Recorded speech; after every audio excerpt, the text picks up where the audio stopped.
أشهد أن لا إله إلا الله وحده لا شريك له وأشهد أن محمدا عبده ورسوله أما بعد فأعوذ بالله من الشيطان الرجيم بسم الله الرحمن الرحيم الحمد لله رب العالمين الرحمن الرحيم مالك يوم الدين إياك نعبد وإياك نستعين اهدنا الصراط المستقيم صراط الذين أنعمت عليهم غير المغضوب عليهم ولا الضالين. Mwenyezi Mungu amsaidie sana. Anasema habari za kusilimu kwa hat Abubakar radhiyallahu ta'ala anhu zilikuwa zinazungumzwa. Kuhusu hilo kuna maelezo yake mengine pia. Baadhi ya mambo yameelezwa kwa namna mbalimbali, ndiyo maana yanaelezwa tena na inaonekana kuwa ni tukio moja tu. Sasa nitaeleza machache. Tukio la kusilimu kwa hat Abubakar linapatikana hivi katika Usdul Ghaba, ya kwamba imesimuliwa na Hazrat Abdullah bin Masud ya kwamba Hazrat Abubakar Siddiq alisema ya kuwa mimi kabla ya kudai kwa Nabii Karim sallallahu alaihi wasallam kuwa mtume, safari moja nilikwenda Yemen na nikawa mgeni kwa mzee mmoja wa kabila la Azad. Mtu huyo alikuwa ulama mmoja, alikuwa amevisoma vitabu vya mbinguni na alikuwa mahiri kuhusu nasaba za watu. Yeye aliponiona akasema, nadhani wewe ni mwenyeji wa haram. Nikasema ndio, mimi natokana na watu wa haram. Kisha yeye akasema, nadhani wewe ni Mkuraishi. Nikasema ndio, natokana na Kuraishi. Kisha yeye akasema, nafikiri wewe ni Temi. Nikasema naam, mimi ni miongoni mwa Tem bin Murra. Mimi ni Abdullah bin Uthman na nimetokana na kizazi cha Kaab bin Saad bin Tem bin Murra. Yeye akasema, kwangu kuna jambo moja tu limebaki kuhusu wewe. Huzur anasema hapa kusema kwa Hazrat Abubakar kwamba mimi ni Abdullah bin Uthman, nafikiri hadi wakati ule Mtume sallallahu alaihi wasallam alikuwa bado hakumpa jina la Abdullah, lakini riwaya inasema hivi. Ye akasema, kuhusu wewe bado kuna jambo moja. Nikasema lipi? Ye akasema, ondoa kitambaa kutoka tumbo lako na nioneshe. Nikasema sitafanya hivyo, au niambie sababu zake. Yeye akasema, nimesoma katika elimu sahihi na kweli ya kwamba nabii mmoja atakuja katika haram. Kijana na mzee mmoja watamsaidia katika shughuli zake. Ama kuhusu kijana, yeye atakuwa mwenye kuzuia shida na kusimama kidete kwenye matatizo, na mzee atakuwa na mwili mweupe na mwembamba. Kutakuwa na chunusi kwenye tumbo lake na juu ya paja lake la kushoto atakuwa na alama fulani. Yeye akasema, sio lazima kwamba unionyeshe yale niliyotaka kutoka kwako. Sifa zingine ulizo nazo zimeshatimia kwangu, isipokuwa kile kilichosiri kwangu. Hata Abubakar akasema, nikamwondolea kitambaa kutoka tumbo langu. Yeye akaona kipele cheusi juu ya kitovu changu. hapo akasema, naapa kwa mungu wa kaaba, wewe ni yule mtu. Nataka kuweka mbele yako swala moja, hivyo kuhusu hilo uwe makini. Hata abubakar akasema, ni lipi? Ye akasema, ala, usiache mwongozo na uendelee kushika njia bora yenye mfano kwa nguvu na mali na fedha ambazo allah atakujalia. Kuhusu hizo uendelee kuwa na hofu ya allah. hata abubakar sidik anasema, nikamaliza shughuli zangu za yemen, kisha nikaja kwa mzee huyo ili kuagana naye. Yeye akasema, je, utakumbuka shairi yangu niliyotunga katika shani ya nabii huyo? Nikasema naam. Yeye akaniambia beti chache. hata abubakar anasema, kisha nikaja maka na mtume sallallahu alaihi wasallam alikuwa ameshadai kuwa nabii. ukba bin abi muad, sheba, rabia, abu jahal, abu bakhtari na machifu wengine wa quraishi wakaja kwangu. Nikawaambia, shida gani imetokea kwenu, au kuna tukio limetoka mmekuja kwangu kwa pamoja? Wao wakasema, ewe abubakar, tukio kubwa limetokea. yatima wa abu talib anadai ya kwamba yeye ni nabii. kama usingekwepo sisi tusingesubiri chochote kuhusu huyo. sasa kwa kuwa umekuja hivyo katika swala hilo, tunakutegemea wewe tu na unatutosha. hata abubakar akasema, mimi nikawabembeleza kwa hikima na nikauliza kuhusu nabii sallallahu alaihi wasallam. nikaambiwa kuwa yupo nyumbani kwa khadija. nikaenda kupiga hodi mlangoni kwake. mtume sallallahu alaihi wasallam akaja nje. nikasema, muhammad sallallahu alaihi wasallam, wewe umeacha nyumba ya familia yako na umeachana na dini ya mababu zako. mtume sallallahu alaihi wasallam akasema, abubakar, mimi ni mtume wa allah kwako na kwa watu wote, basi umwamini allah. nikasema, wewe una hoja gani juu yake? mtume sallallahu alaihi wasallam akasema, yule mzee uliyekutana naye huko yemen. nikasema, huko yemen kulikuwa na wazee wengi niliyokutana nao. mtume sallallahu alaihi wasallam akasema, yule mzee ambaye alikuwa amekusimulia shairi. nikasema, ewe rafiki yangu, nani amekusimulia habari hiyo? mtume sallallahu alaihi wasallam akasema, malaika azimu aliyekuwa anawajia mitume kabla yangu. nikasema, lete mkono wako. mimi natoa shahada ya kwamba hakuna apasaye kuabudiwa isipokuwa allah na wewe ni mtume wa allah. hata abubakar alikuwa akisema ya kwamba, kisha nikarejea, na kwa sababu ya kusilimu kwangu hakuna aliyefurahi zaidi kuliko mtume sallallahu alaihi wasallam katikati ya milima miwili ya makka. hiyo ni kumbukumbu ya ustul ghaba. huzur anasema, yawezekana sehemu zingine wengine wanatia chumwe kwa ajili ya masimulizi, lakini mambo mengi yatakuwa sahihi pia. katika riazun nazara, tukio la kusilimu kwa hata abubakar limeendikwa hivi. umulmuminin hat ume salama anasimulia ya kwamba hat abubakar sidik alikuwa rafiki hamimu na mwaminifu wa mtume sallallahu alaihi wasallam. mtume sallallahu alaihi wasallam alipodai kuwa mtume, watu wa quraishi wakamjia hata abubakar na wakasema ya kwamba, ewe abubakar, rafiki yako amekuwa mwenda wazimu, mungu apishe mbali. hata abubakar akasema, imekuaje?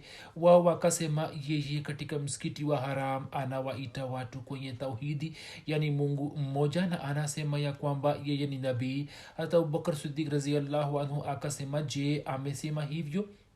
watu wakasema ndiyo, na anasema katika msikiti wa haram. hivyo hata abubakar akamwendea mtume sallallahu alaihi wasallam na akapiga hodi kwenye mlango wake, akamwita nje. mtume sallallahu alaihi wasallam alipotoka nje, hata abubakar akasema, ewe abul qasim, nimesikia ya kwamba wewe unawaita watu kwenye tauhidi ya allah na unasema ya kuwa wewe ni mtume wa allah. wewe unawaita watu kwenye tauhidi ya allah na unasema kwamba mungu ni mmoja. mtume sallallahu alaihi wasallam akasema, ndiyo ewe abubakar, kwa yakini mola wangu mwenye heshima na shani amenifanya kuwa bashir na nazir na amenifanya kuwa dua ya ibrahimu na amenituma kwa watu wote. hata abubakar akamwambia mtume sallallahu wasallam, wallahi sijawahi kukuona ukisema uongo wewe, kwa yakini kwa sababu ya daraja kubwa ya uaminifu wako na huruma na matendo yako mema unastahili kupata utume. lete mkono wako ili nifanye baiati yako. mtume sallallahu wasallam akampa mkono wake, naye akafanya baiati yake na akamsadikisha na akakiri ya kwamba kile ulicholeta ni haki. basi wallahi hat abubakar hakusita hata kidogo mtume sallallahu alaihi wasallam alipomwita kwenye islam. kuna riwaya isemayo ya kuwa mtume sallallahu alaihi wasallam alisema, kila niliyemwita kwenye islam aliteleza na kusita na akaendelea kungojea isipokuwa abubakar. mimi nilipomwambia kuhusu islam yeye hakusita wala hakuonyesha wasiwasi wowote. mtume sallallahu alaihi wasallam alisema, eni watu, allah amenituma kwenu, nani mkasema wewe ni mwongo, na abubakar akasema u mkweli, naye akanihurumia kwa nafsi na mali yake. hiyo ni riwaya ya bukhari. almusleh maud akieleza tukio la kusilimu kwa hat abubakar anasema hivi: mtume mtukufu sallallahu alaihi wasallam alipodai kuwa mtume, wakati ule hata abubakar raziallahu anhu alikuwa amekwenda nje ya mji. aliporejea mjakazi wake akamwambia ya kwamba rafiki yako mungu apishe mbali amekuwa mwenda wazimu, naye anaongea mambo ya ajabu na anasema ya kwamba malaika wananiteremkia toka mbinguni. hata abubakar raziallahu anhu akainuka mara moja na akamwendea mtume sallallahu alaihi wasallam na akapiga hodi. mtume sallallahu alaihi wasallam akatoka nje. hata abubakar akasema, nimekuja kukuuliza jambo moja tu. je, umesema ya kwamba malaika wa mungu wananiteremkia na wanaongea nami? mtume sallallahu alaihi wasallam akiwa na wazo ya kwamba abubakar asije akapata shida akataka kufafanua jambo lake. hiyo ndiyo riwaya inayoaminika zaidi katika historia yetu. lakini hata abubakar akasema, wewe usifafanue na niambie tu ya kwamba je, umesema hilo? mtume sallallahu alaihi wasallam akifikiri tena ya kwamba huenda yeye ataniuliza kuhusu sura ya malaika na wanateremkaje, akapenda kuweka wazi. lakini hata abubakar akasema tena, hapana, wewe niambie tu, je, jambo hili ni sahihi? mtume saa salam akasema, ndio, ni kweli. hapo hata abubakar akasema, mimi nakuamini. kisha yeye akasema, ya rasulllah, nilikuwa nimekuzuia kueleza hoja, kwani nilikuwa napenda kwamba imani yangu itokane na kile nachoona na hoja zisiwe msingi wake, kwani baada ya kukuamini kuwa mkweli na mwaminifu hakuna haja ya dalili yoyote, ilmuradhi jambo ambalo watu wa Makka walikuwa wamelificha hata Abubakar akalizuhirisha wazi kwa kitendo chake. katika sehemu nyingine pia hat musleh maud ameeleza tukio la kusilimu kwa hat abubakar kama hivi na kwa njia nyingine, kwani anaeleza ufafanuzi fulani ambao unasema ya kwamba kusilimu kwa hata abubakar kulikuwa na aina yake. wakati wahi ulipomteremkia mtume sallallahu alaihi wasallam ya kwamba yeye sallallahu alaihi wasallam atangaze kuwa nabii, wakati ule hata abubakar alikuwa ameketi nyumbani kwa chifu mmoja wa Makka. mjakazi wa chifu huyo akaja na kusema ya kwamba sijui imekwaje kwa Khadija, yeye anasema ya kwamba mume wangu ni nabii kama alivyokuwa hat Musa. watu wakaanza kucheka juu ya habari hiyo na kusema kwamba wanaosema hayo ni wajinga. Lakini hata abubakar aliyekuwa na ujuzi mkubwa kuhusu hali za mtume sallallahu alaihi wasallam, wakati huo huo akainuka na kumfikia mtume sallallahu alaihi wasallam na akamuuliza ya kwamba je, umedai madai yoyote?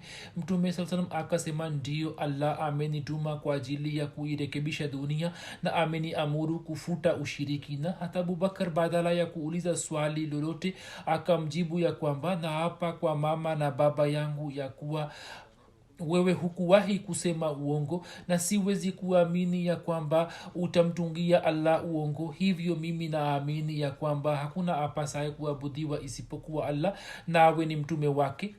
Kisha abubakar akiwakusanya vijana waliokuwa wanakiri wema na uchamungu wake akaanza kuwahubiri na watu 7 wakamwamini mtume sallallahu alaihi wasallam. Hawa wote walikuwa vijana waliokuwa na umri wa miaka 12 hadi 25. kisha katika sehemu nyingine Al-Musleh Maud radhiyallahu anhu ameeleza tukio hili kama hivi ya kwamba hata Abubakar alimwamini mtume sallallahu alaihi wasallam kwa kupitia hoja moja pekee, na kuhusu mtume sallallahu alaihi wasallam hakupata mashaka yoyote moyoni mwake. Hoja ni ile ile, saa nyingine matukio yanabadilika kidogo, na hoja ile ilikuwa ndio hii ya kwamba yeye alikuwa amemwona mtume sallallahu alaihi wasallam tangu utotoni, naye alikuwa anajua ya kwamba mtume sallam hakuwahi kusema uongo wala hakuwa na shari yoyote, hakusema jambo baya na chafu. Hayo ndiyo aliyokuwa anayajua, na zaidi ya hayo alikuwa hajui sheria yoyote wala kanuni yoyote. Yeye hakujua lolote ya kwamba nabii wa Mungu anakuwa wa aina gani na hoja za ukweli wake zikoje. Kile alichokuwa akijua ni kwamba mtume sallallahu alaihi wasallam hakuwahi kusema uongo. Yeye alikuwa amekwenda safarini, aliporejea njiani mtu fulani akamwambia, rafiki yako Muhammad sallallahu alaihi wasallam anasema mimi ni mtume wa Mungu. Yeye akasema, je, Muhammad sallallahu alaihi wasallam anasema hivi? Yeye akasema ndio. Yeye akasema basi yeye hasemi uongo, lolote asemalo ni kweli, kwani yeye hakuwahi kuwatungia watu uongo. Sasa atawezaje kumtungia Allah uongo? Yeye hakuwahi kufanyia watu hiana hata kidogo. Sasa kivipi anaweza kuwafanyia hiana kubwa sana kwamba aziangamize roho zao? Hiyo ndiyo iliyokuwa dalili pekee ambayo kwa sababu yake hata Abubakar akamwamini mtume sallallahu alaihi wasallam, na Mwenyezi Mungu pia ametumia hoja hiyo hiyo. Hivyo anasema waambie watu, faqad labistu fikum umran min qablihi, faqad labistu fikum umran min qablihi afala taqilun, nimeishi kwenu kwa muda mrefu,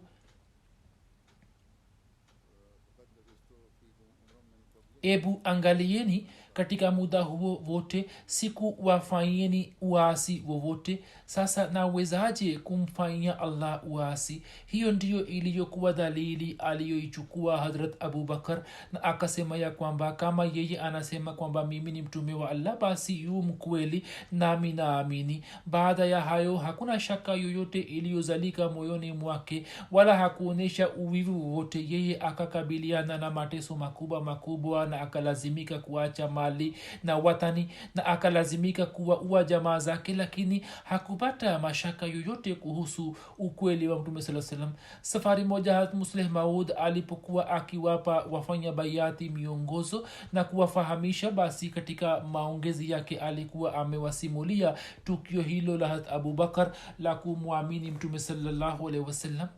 Hazrat Masihi Maud alayhi salam anasema ya kwamba lakabu ya Siddiq ambayo mtume sallallahu alaihi wasallam amempatia Hazrat Abubakar radhiyallahu anhu, Mwenyezi Mungu anajua vizuri ya kuwa yeye alikuwa na kamilifu gani na gani.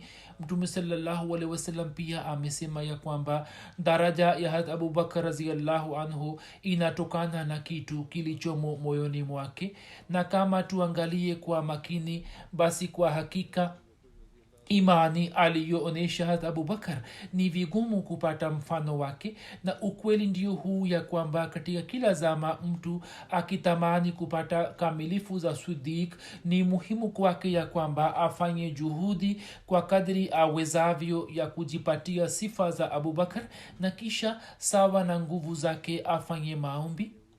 Maadamu haji chini ya kivuli cha sifa za ki abubakr na hashiki rangi yake, hawezi kupata kamilifu za kiswidik.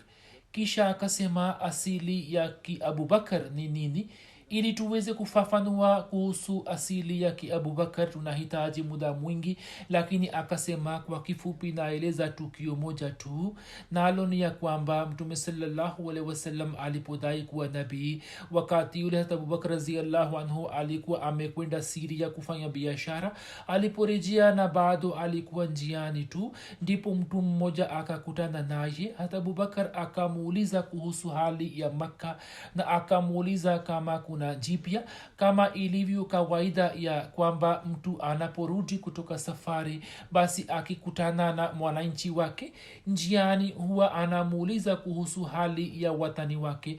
Mtu huyo akamjibu ya kwamba jambo jipya ni ya kuwa rafiki yako Muhammad sallallahu alaihi wasallam amedai kuwa nabii. Hata abubakar akisikia tu akasema kama amedai, basi bila shaka yeye ni mkweli.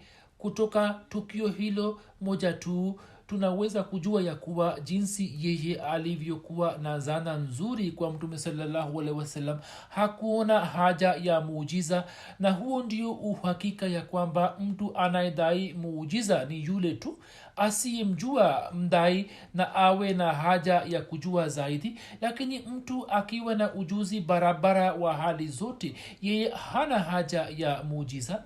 Ilmuradi hata abubakar radhiallahu anhu akiwa njiani aliposikia kuhusu madai ya mtume sallallahu alaihi wasallam akamwamini. Kisha alipowasili Makka akamjia mtume sallallahu alaihi wasallam na akamuuliza kuhusu madai yake.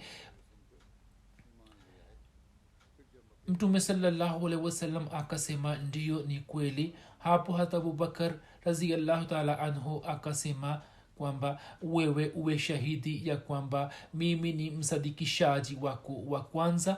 Maneno yake hayakuwa maneno tu, bali hata abubakar akayathibitisha kwa matendo yake na akatimiza ahadi yake mpaka mauti, na hata baada ya kufa pia hakumwacha. Masihi Maud alaihi wassalam akieleza maelezo ya aya ya sura Rahman, waliman khafa maqama rabbihi jannatan, na anayeogopa makamu ya mola wake atapata bustani mbili. Waliman khafa maqama rabbihi jannatan, na anayeogopa makamu ya mola wake atapata bustani mbili. Anatoa mfano wa hat abubakar radhiallahu taala anhu, na anasema ya kwamba muangalie hata abubakar Siddiq ya kwamba yeye alipokuwa akirejea kutoka nchi ya Siria, njiani mtu mmoja akakutana naye. Yeye akamuuliza kama kuna habari mpya. Mtu huyo akamjibu ya kwamba hakuna jipya isipokuwa rafiki yako Muhammad sallallahu alaihi wasallam amedai kuwa nabii. Hapo abubakar Siddiq akamjibu ya kwamba kama yeye amedai kuwa mtume, basi yu mkweli, yeye hawezi kuwa mwongo. Baada yake hata abubakar Siddiq akafika moja kwa moja kwa mtume sallallahu alaihi wasallam na akasema kwamba wewe uwe shahidi ya kuwa mimi ni muumini wa kwanza. Angalieni, yeye hakumwomba mtume sallallahu alaihi wasallam muujiza wowote, na kwa sababu ya baraka za kumjua tu alikuwa amemwamini. Kumbukeni, wanaoomba miujiza ni wale tu wasio na utambulisho. Mtu aliye rafiki wa utotoni, kwa ajili yake hali za nyuma ndiyo muujiza. Baada yake hata abubakar akalazimika kuona mateso mengi na akalazimika kuvumilia masaibu na mateso makubwa. Lakini angalieni, kama yeye alikuwa ameteswa zaidi na kuzulumiwa, basi ndiye aliyekalishwa juu ya jukwaa la utume. Allah taala akamjalia malipo mema katika dunia hii, na huku akhira pia akamjalia pepo. Alikuwa anashughulikia biashara kwa kutwa nzima, lakini allah akamjalia daraja ya kwamba baada ya mtume saa salam akachaguliwa kuwa khalifa wa kwanza. kisha katika sehemu nyingine sayidina ahmad alah salam anasema watu huwa wa aina mbili. wanaokuwa na asili njema wanakubali tu. watu hawa wanakuwa na busara nyingi kama alivyokuwa hata abubakar sidik raziallahu taala anhu, na wengine wasio na akili pale shida inapotokea tayari ndipo wanachangamka kidogo, yaani pale wanapokamatwa na shida fulani na adhabu inatokea ndipo wanatafakari kwamba tuamini au la. huzur anasema kwamba swala hili pia linajadiliwa ya kwamba ni nani aliyetangulia kumwamini mtume saa salam. sawa na wanahistoria kuna hitilafu katika jambo hili ya kwamba katika wanaume ni nani aliyetangulia kumwamini hata abubakar au hat ali au hazayad bin harisa. wengine wanatatua swala hilo wakisema kwamba katika watoto hat ali na kutoka wanaume hat abubakar na miongoni mwa watumwa hat zaid ndio waliosilimu. hivyo alama ahmad bin abdullah akifanya malinganisho ya riwaya hizo anaandika ya kwamba kwanza kabisa khadija binti khuwailid ndiye aliyekubali islam, na kwa wanaume hat ali ndiye aliyesilimu ilhali yeye alikuwa bado mtoto. kama kuhusu umri wake imekwisha elezwa tayari kwamba umri wake ulikuwa miaka 10. yeye alikuwa ameficha uislamu wake, na mtu mzima na mwarabu wa kwanza aliyekubali islam na akazuhirisha islam yake alikuwa hat abubakar bin abu qahafa. na watumwa walioachwa huru mtu wa kwanza aliyesilimu alikuwa zaid bin harisa. jambo hilo limekubaliwa na halina hitilafu. mirza bashir ahmad saheb akizungumzia swala hilo anasema ya kwamba mtume mtukufu sallallahu alaihi wasallam alipoanza kuhubiri mtu wa kwanza mwenye kumwamini alikuwa ni khadija asiye sita hata kwa sekunde. baada ya khadija mtu aliyekubali islam katika wanaume kuhusu mtu huyo wanahistoria wanahitilafiana. baadhi yao wanataja jina la hat abubakar abdullah bin abi qahafa, wengine wanasema alikuwa hat ali au zaid bin harisa, lakini yeye anaandika ya kwamba katika rai yangu mjadala huu hauna maana. hat ali na zaid bin harisa walikuwa watu wa familia ya mtume saa salam na walikuwa wakiishi kwake kama watoto wake. mtume saa salam alipodai kuwa mtume wao wakamwamini tu. mtume saa salam alipokuwa akiwaambia jambo fulani wao walikuwa wanakubali tu, na yawezekana kuwa wakati ule pia watakuwa wameamini hivi hivi. kisha anaandika ya kwamba tukiwatoa watoto hawa wawili basi anayebaki ni hat abubakar aliyetangulia kumwamini mtume sallallahu alaihi wasallam. hivyo mshairi makhsus wa mtume saa salam hasan bin thabit ansari anasema kuhusu hat abubakar raziallahu anhu ya kwamba iza tazakkarta shajrun min akhi siqatun fazkur akhaka aba bakrin bima faala خير البرية أتقاها وعادلها بعد النبي وأوفها بما حمل الثاني التالي المحمود مشهد وأول الناس منهم صدق الرسل. يعني kuhusu ndugu yenu mzuri kumbukumbu fulani yenye uchungu na huzuni ikizalika moyoni mwenu, basi wakati yule kumbukeni ndugu yenu abubakar kwa sababu ya sifa zake zinazostahiki kukumbukwa. yeye baada ya mtume sallallahu alaihi wasallam alikuwa mcha mungu na mwenye kupenda uadilifu katika watu wote, na alikuwa mwenye kutimiza wajibu wake aliyobeba juu yake. ndiye abubakar aliyekuwa mtu wa pili katika pango la thaur aliyekuwa amejimaliza katika utii wa mtume sallallahu alaihi wasallam, na kazi yoyote aliyokuwa akiifanya alikuwa anaifanya vizuri sana, na yeye alikuwa wa kwanza aliyemwamini mtume sallallahu alaihi wasallam. hata abubakar kwa sababu ya wema na kipaji chake alikuwa na heshima kubwa kwa makuraishi, na katika islam daraja aliyopata yeye ni ya kipekee. hata abubakar hakupata mashaka yoyote kuhusu madai ya mtume sallallahu alaihi wasallam. bali akisikia tu akakubali na kisha akajitolea nafsi na mali na heshima mpaka kila kitu katika kuitumikia dini ya mtume salallahu alaihi wasallam. Mtume salallahu alaihi wasallam alikuwa akimpenda sana katika maswahaba zake, na baada ya kifo chake yeye akawa khalifa wake wa kwanza. Katika zama za ukhalifa wake pia yeye akaonyesha kipaji chake kisicho na kifani. Kuhusu hata abubakar, msomi mashuhuri wa ulaya springer anaandika, mwanzoni mwa islam kuamini kwa abubakar juu ya mtume saa salam ni dalili kubwa sana ya kwamba muhammad sallallahu alaihi wasallam anaweza kudanganywa, lakini yeye hawezi kumdanganya yeyote, bali kwa moyo wote alikuwa anaamini kuwa yeye ni nabii wa allah. sir william mayor pia anaafikiana na rai ya springer. Mirza bashir ahmad saheb ameandika, kwa sababu ya mahubiri ya islam, mateso aliyoona had abubakar kuhusu swala hilo, katika usdul ghaba imeendikwa hivi ya kwamba islam ilipokuja yeye alitangulia kuikubali na kundi moja la watu wakasilimu kwa kumpitia yeye kwa sababu ya mapenzi yale waliokuwa nayo na kwa sababu ya athari yake njema iliyokuwa juu yao. Mpaka kuna maswahaba 5 wa ashra mbashra waliokubali islam juu ya mkono wake. Kutokana na mahubiri ya hata abubakar siddiq waliosilimu ni kina hat usman bin affan, hat zubair bin awam, hat abdurrahman bin auf, hat saad bin abi waqas, hat talha bin ubaidullah. Kuhusiana na habari hiyo, hat mirza bashir ahmad saheb anaandika katika kitabu chake kiitwacho sirat khataman nabiyin ya kwamba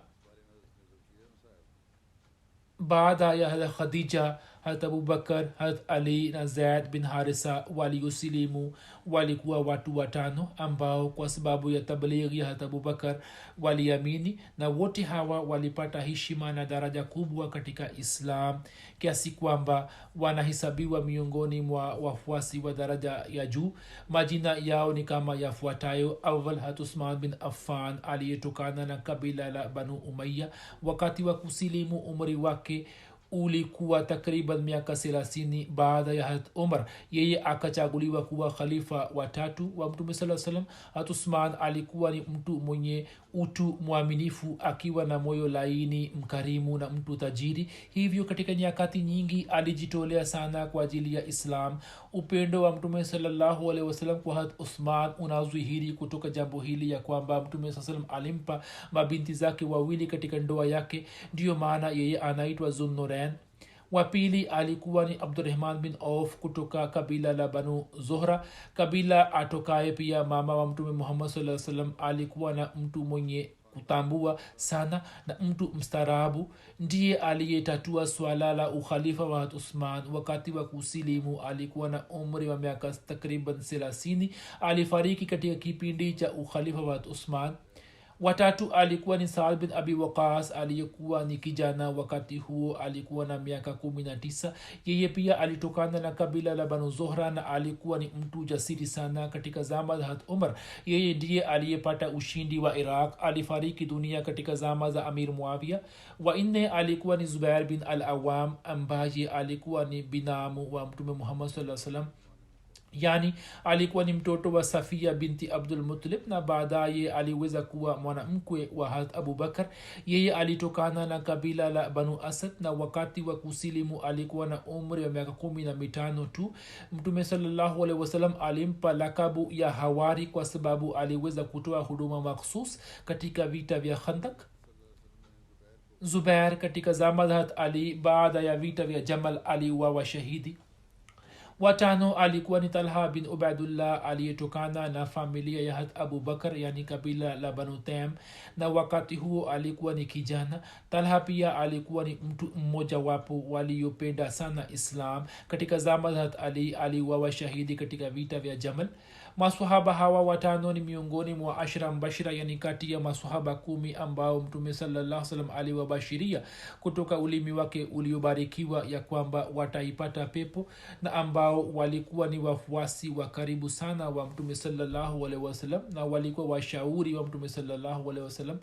Makafiri wa Makka waliwadhulumu sana watu waliokubali islam. Sio tu waislamu wadhaifu waliodhulumiwa bali hata mtume Muhammad sallallahu alaihi wasallam pia mwenyewe na hata Abubakar pia hawakuepuka zulma ya makafiri wa Makka.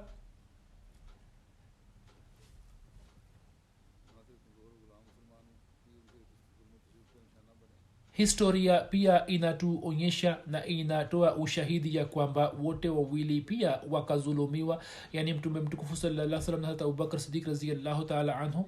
Kwa mfano katika sirate halbia kuna tukio lisemalo ya kwamba pindi hata Abubakar na hata Talha walipozihiri uislamu wao, Nawfal bin Adwiya aliwakamata wote wawili. Mtu huyo alikuwa akiitwa simba wa Quraishi. Yeye aliwafunga wote wawili na kamba moja.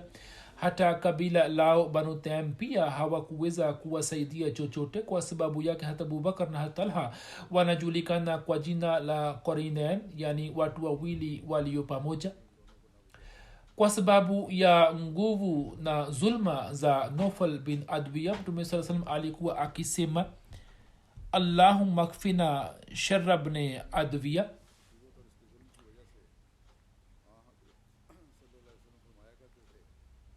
ewe Allah ututosheleze zidi ya shari ya ibn Adwiya. Urwa bin Zubair alisema ya kwamba mimi nilimuuliza hat Abdullah bin Amr bin As ya kwamba niambie kuhusu zulma kubwa ambayo washirikina waliifanya kwa mtume sallallahu alaihi wasallam. Yeye akaniambia ya kwamba siku moja nabii sallallahu alaihi wasallam alikuwa anaswali katika hatim ya msikiti wa Haram, ndipo akaja Uqba bin Abi Muad naye akitia kitambaa kwenye shingo ya mtume sallallahu alaihi wasallam akakaba kwa nguvu sana. Katika muda huo akaja hata Abubakar radhiyallahu anhu na akaja kushika bega la Uqba na akamsogeza nyuma na akasema ataktuluna rajulan an yaqula rabbi Allah, je mtamua mtu kwa sababu anasema mola wangu ni Allah? Riwaya moja inasema ya kwamba safari moja washirikina walimwambia mtume sallallahu alaihi wasallam ya kwamba je husemi jambo fulani na fulani kuhusu miungu yetu? Mtume sallallahu akasema ndio. Hapo wao wakamzunguka na wakati ule mtu fulani akamwambia hata Abubakar kwamba nenda ukaangalia hali ya rafiki yako. Hata Abubakar akatoka na kufika katika msikiti wa Haram. Yeye akamkuta mtume sallallahu katika hali hii kwamba watu walikuwa wamemzingira. hata Abubakar akasema ole wenu, ataktuluna rajulan an yaqula rabbi Allah faqad jaakum bilbayinati min rabbikum, je mtamua mtu kwa sababu anasema mola wangu ni Allah na kwa yakini yeye amewafikieni kwa dalili wazi zitokazo kwa mola wenu? Hapo wao wakamwacha mtume sallallahu alaihi wasallam na wakaelekea kwa hat Abubakar na wakaanza kumpiga. Binti ya hata Abubakar hata Asma anasema ya kwamba yeye alitujia katika hali hii ya kwamba alipokuwa akigusa nywele zake zilikuwa zikija kudondoka na kuja kwenye mkono wake, na alikuwa akisema kwamba tabarakta ya zal jalali wal ikram, ewe mwenye utukufu na heshima, wewe ni mwenye baraka. Riwaya nyingine inasema ya kwamba wale watu walivuta kichwa na ndevu ya mtume sallallahu alaihi wasallam kwa nguvu sana hata nywele zake nyingi zikadondoka. Hapo hata Abubakar akainuka ili kumwokoa, naye alikuwa akisema ataktuluna rajulan an yaqula rabbi Allah, je mtamua mtu kwa sababu anasema mola wangu ni allah na je mnataka kumua mtu kwa sababu anasema mola wangu ni allah na hata abubakar alikuwa akilia machozi hapo mtume saa salam akasema abubakar uache tu na hapa kwa dhati ambaye uhai wangu umo mkononi mwake mimi nimetumwa kwao ili nitoe uhai wangu hapo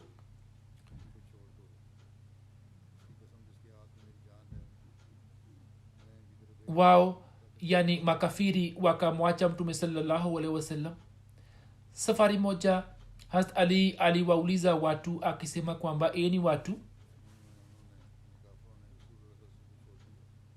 ni nani aliye shujaa zaidi katika watu wakamjibu kwamba ewe amirulmuminin wewe ni shujaa Hazrat ali akasema ama mimi yeyote aliyepigana nami mimi nikamtendea kwa uadilifu yani nikamua lakini mtu aliyeshujaa zaidi kuliko wote ni abubakar siku ya badr sisi tulimwandalia mtume sallallahu alaihi wasallam hema lake kisha tukaulizana ni nani atakayebaki kwa mtume sallallahu alaihi wasallam ili mshirikina yote asiweze kumfikia wallahi hakuna aliyejitokeza isipokuwa hata abubakar sidik raziallahu anhu akiniosha upanga wake akaaja kusimama karibu na mtume sallallahu alaihi wasallam na akasema kwamba mshirikina hataweza kumfikia mtume saa salam mpaka apigane na abubakar basi yeye ndiye shujaa zaidi kuliko vote hat ali anasema siku moja nilimwona mtume sallallahu salam akikamatwa na quraishi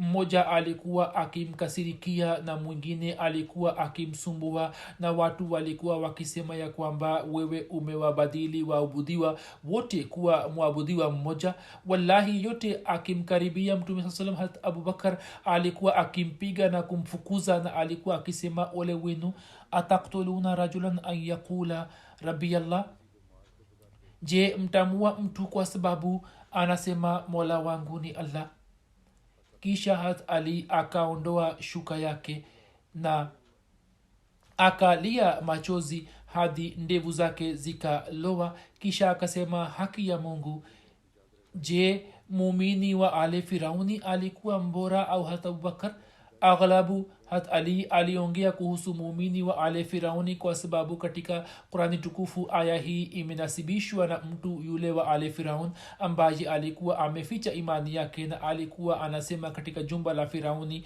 ataktuluna rajulan an yaqula rabbi allah hapo watu wakanyamaza hat ali akasema haki ya mungu saa moja tu ya hat abubakar ni bora kuliko wema wote wa muumini wa ale firauni kwa sababu mtu huyo alikuwa anaficha imani yake wakati hat abubakar alikuwa anatangaza imani yake waziwazi musleh maud raziallahu taala anhu anasema tunapoona matukio ya maisha matakatifu ya mtume sallallahu alaihi wasallam tunaona dai hili kuwa ni la kweli na katika kila hatua tunaona matukio kama hayo ambayo ni ushahidi wa upendo wa mtume sallallahu alaihi wasallam ambayo alikuwa nayo kwa wanadamu hivyo mtume sallallahu alaihi wasallam alipitia mateso yasiyo na mipaka katika kusambaza ujumbe wa umoja wa allah siku moja makafiri wakitia kitambaa kwenye shingo lake wakaanza kumkaba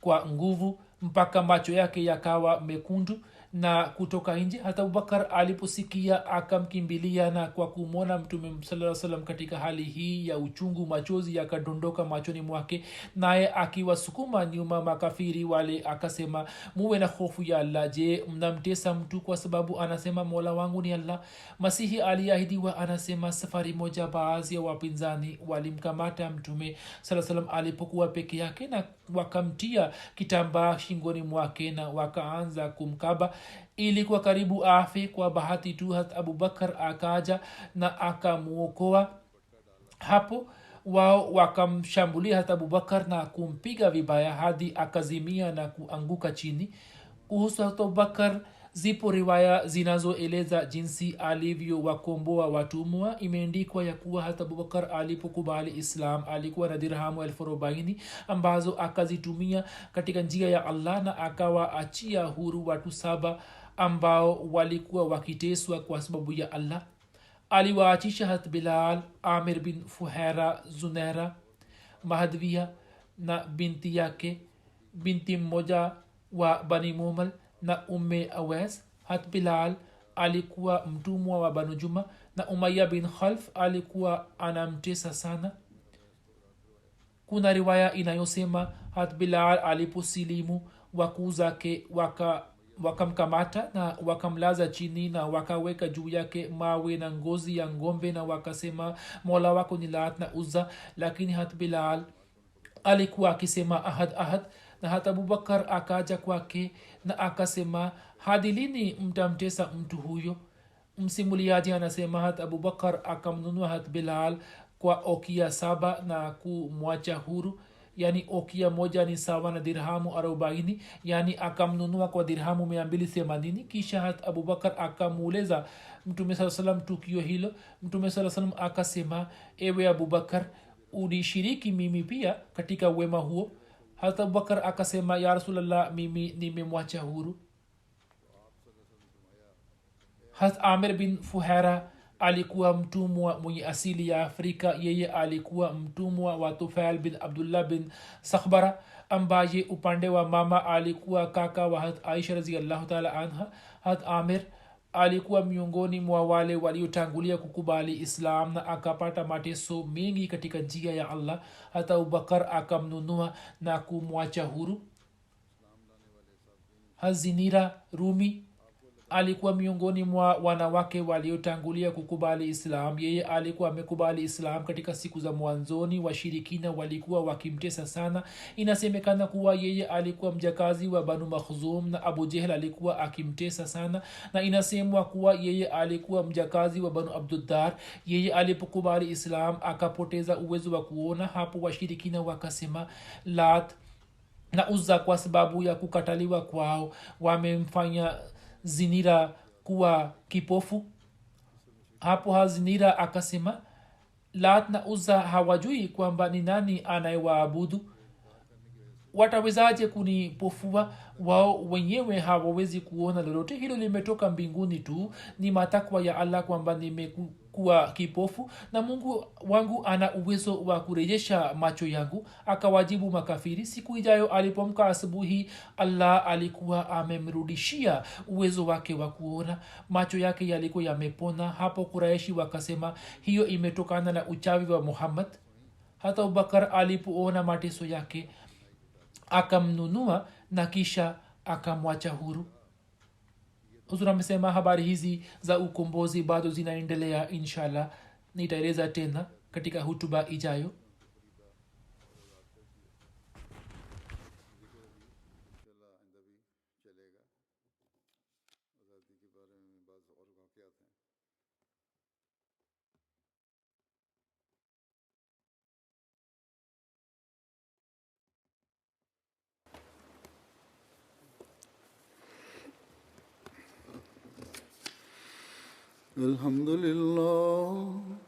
الحمد لله نحمده ونستعينه ونستغفره ونؤمن به ونتوكل عليه ونعوذ بالله من شرور أنفسنا ومن سيئات أعمالنا.